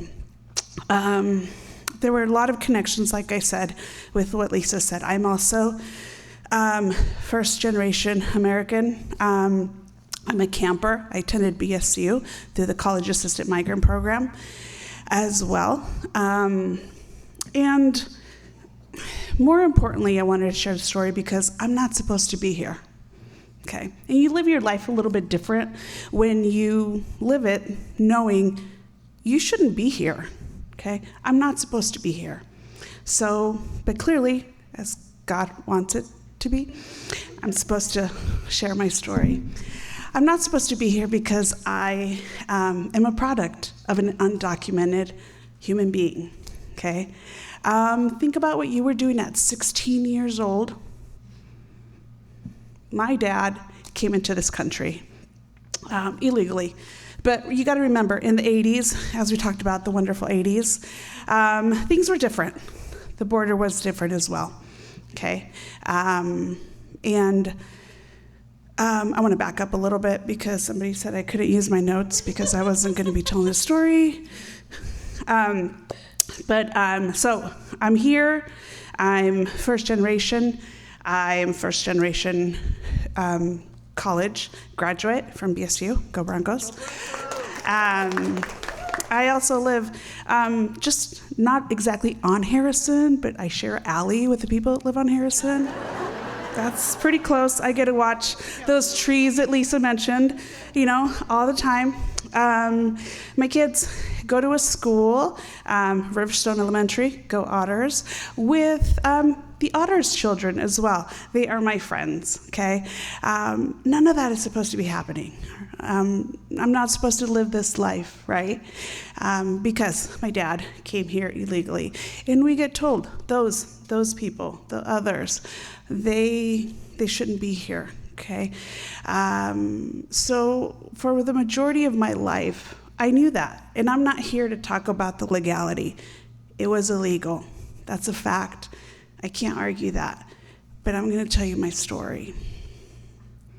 And hopefully you'll be able to connect and see that those others may just be your neighbors, okay?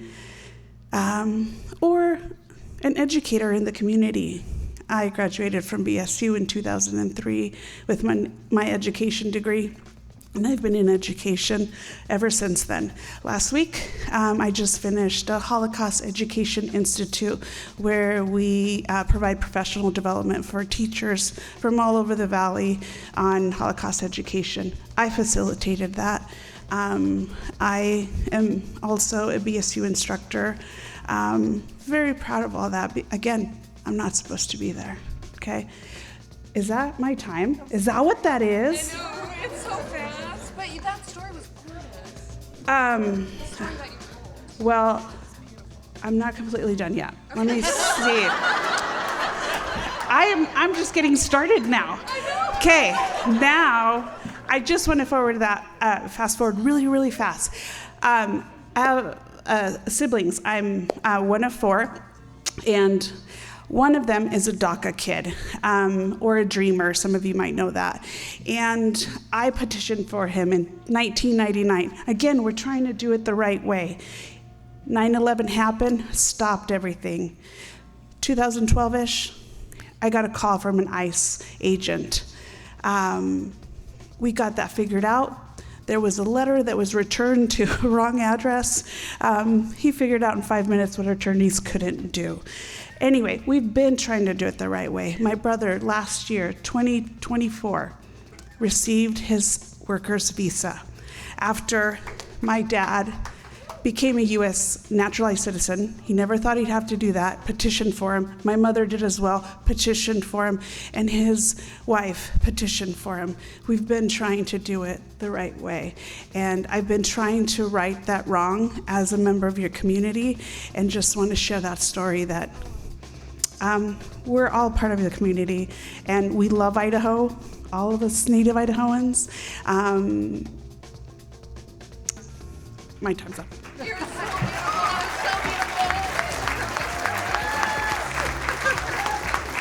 Do you want this book? Okay, great. 5 minutes goes by fast. But you know what? It's always the perfect story. Whatever story you tell, it's the perfect story. That was amazing. Thank you so much for that. All right. Let's see who might be next. Oh. Where's your basket, Ben? Where's that Dorothy of Oz basket of yours? No. Oh, man. This has really been such a powerful, beautiful evening. I loved it so much. We were going to have a reprise from our 2015 show. We were going to play it with the puppet, but I think I'd rather have live storytellers instead. Sorry, Jody. I love the people talking. All right, Rich Rahill. Yeah, someone knows that guy. They want you up here with your ball cap. That's all I can see right now. You're gonna be great, Rich.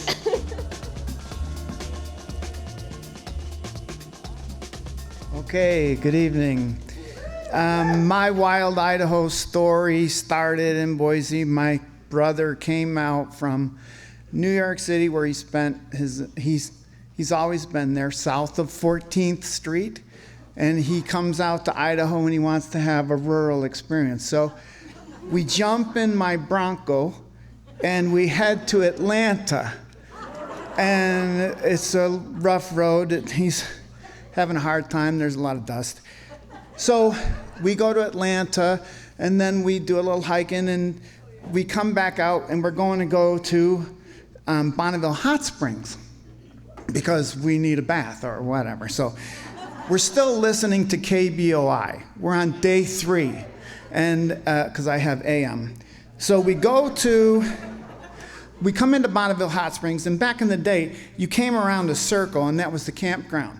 Now the campground's down below. So we come around the circle, there's one spot open.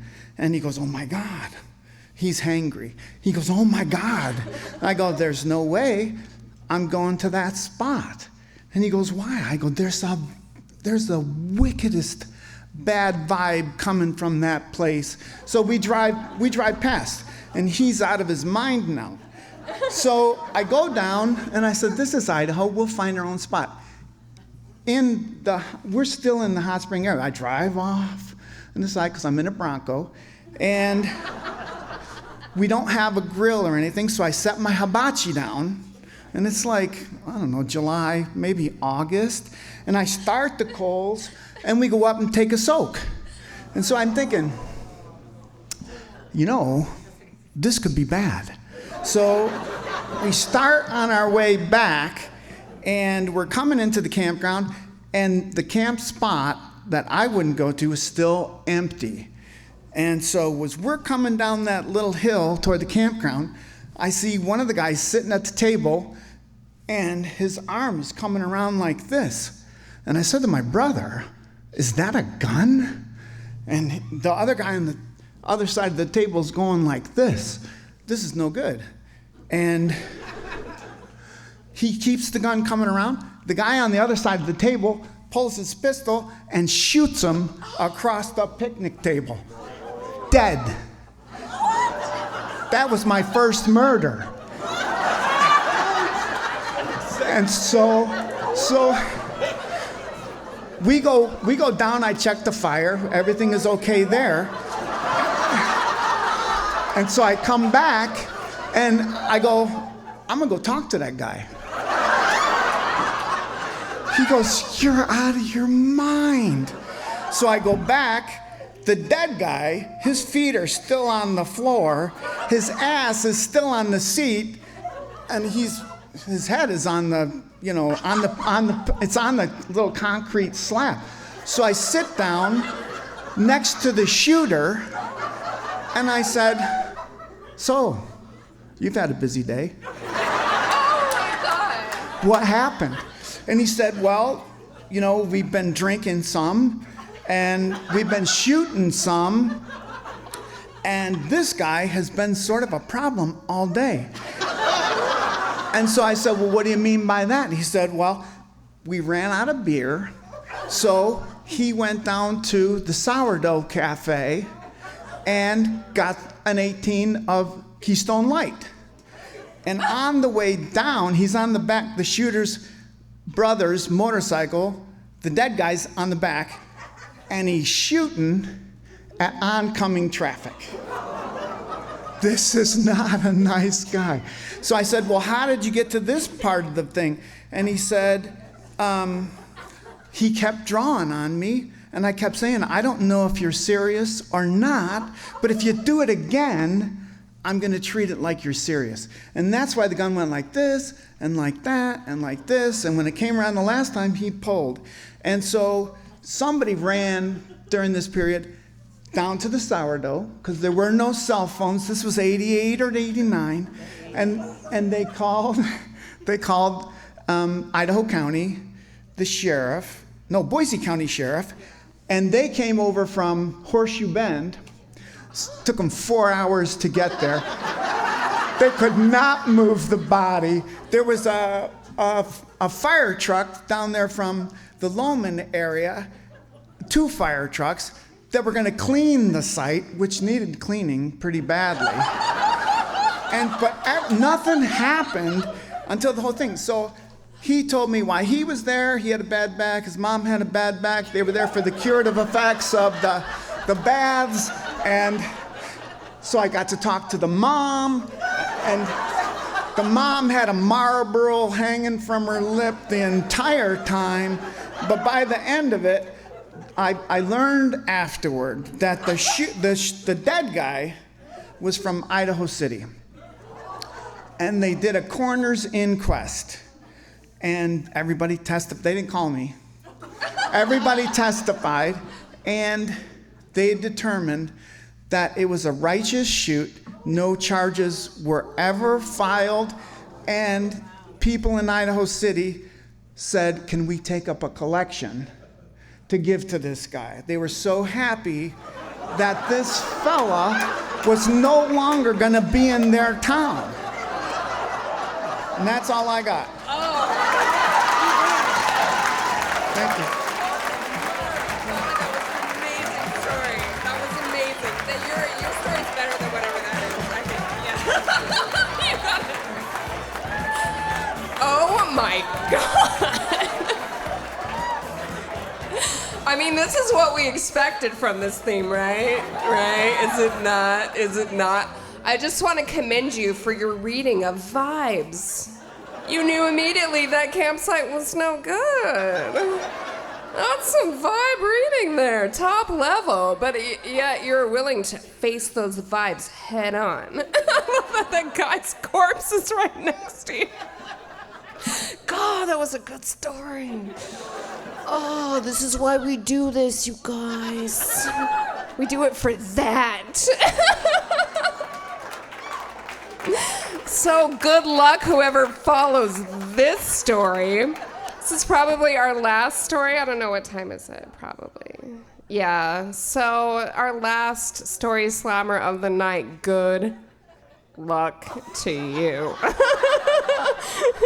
Were you at a hot springs, an iconic Idaho hot springs in the 80s, watching this Idaho City delinquent fall to his death? I don't think you were, but it's okay.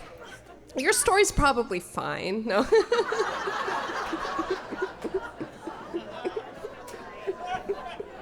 What a good night. Okay, Ben, let's see who's our last story slammer of the night. Once again, we were going to have a sheep come up and retell a story from 2015, but guess what? I'd rather hear Barbara. Barbara. Let's see what you got. Yeah, Barbara. Yeah, I'm excited for this.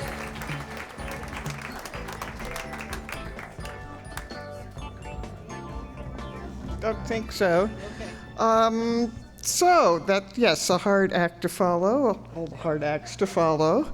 Mine's different. It's kind of pushing this limit of my private Idaho, but it's, I think, got enough in it to work. Okay, 4th generation Idaho, Boise. Okay, total plant geek. You know, hey, I just wore the right shirt. Went into botany, and as part of my career, I was down taking care of dead plants as my career, which was a word for saying the pressed plants for scientific study down in Berkeley. Started there 1985. Same day, one of the other people starting in the herbarium was a woman from Iran, who was, as it happens, the first female hired faculty at the University of Tehran, who had been in Davis, UC Davis at the time of the revolution. I figure this is a timely thing to bring out. And so we'd tell each other stories of our countries. I'd tell her about Idaho, she'd tell me about Iran, and they sounded such beautiful places. And I said, I want to go there sometime. not really thinking about it.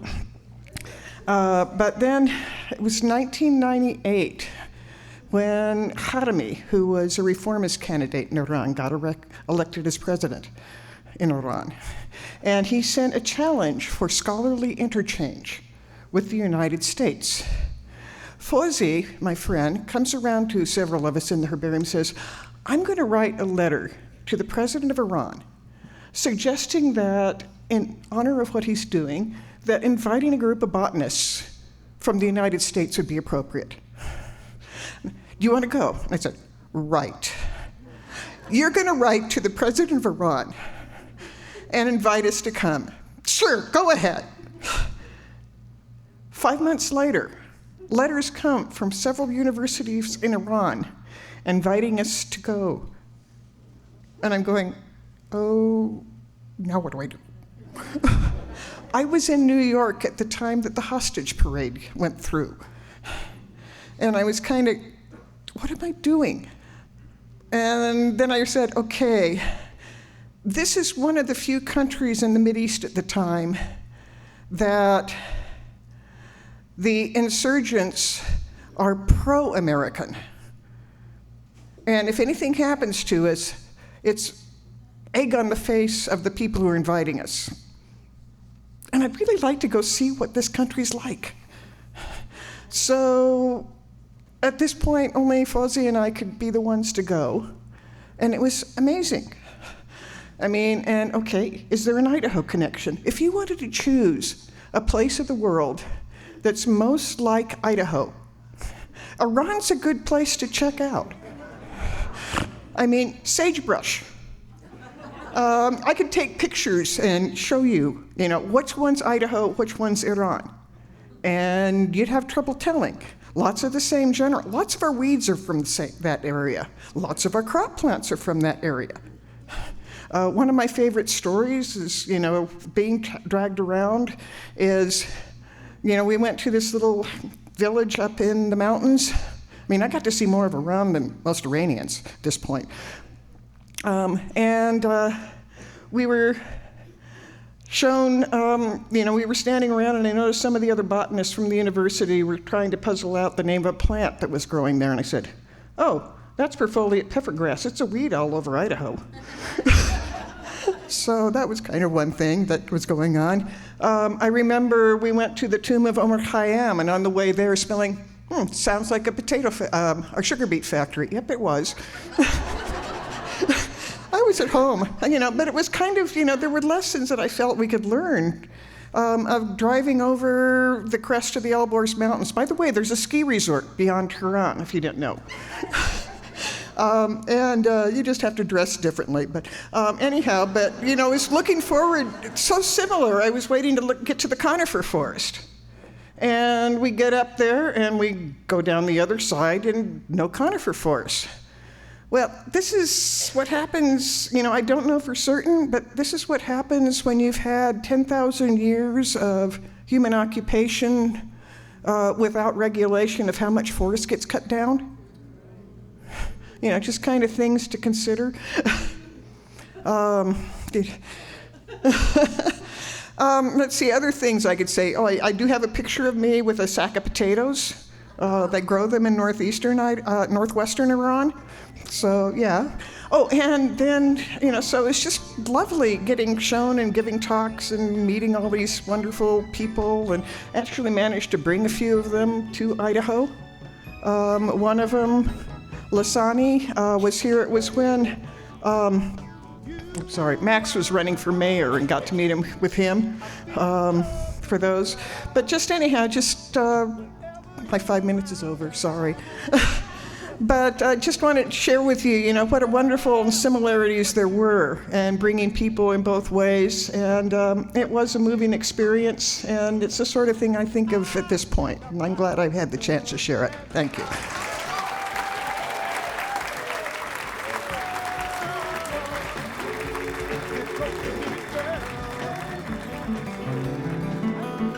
Thank you for listening. If you'd like to see the storytellers in addition to hearing them, this entire show is available on the Story Night YouTube channel. Support this podcast by texting StoryPod to 44321. As this was our 15th anniversary show, perhaps you can give $15 to celebrate 15 years. Story Story Night is funded in part by the Idaho Commission on the Arts and the National Endowment for the Arts. We also receive funding from the Boise City Department of Arts and History. Thank you to our media sponsor, Radio Boise. Podcast production is by Stephen Baldessari. Our theme song was composed by Dan Costello with guest DJ Wendy Fox. You can rate and review this show on Apple Podcasts. Please subscribe to Story Story Night wherever you download your podcasts. Have a story? Call the Storyline at 208-917-1970 and leave a message, or click the Storytellers tab on our website. Find out how to participate in our live show at storystorynight.org or visit us on Instagram or Facebook. I'm Jody Eichelberger. Thank you for being a part of our story.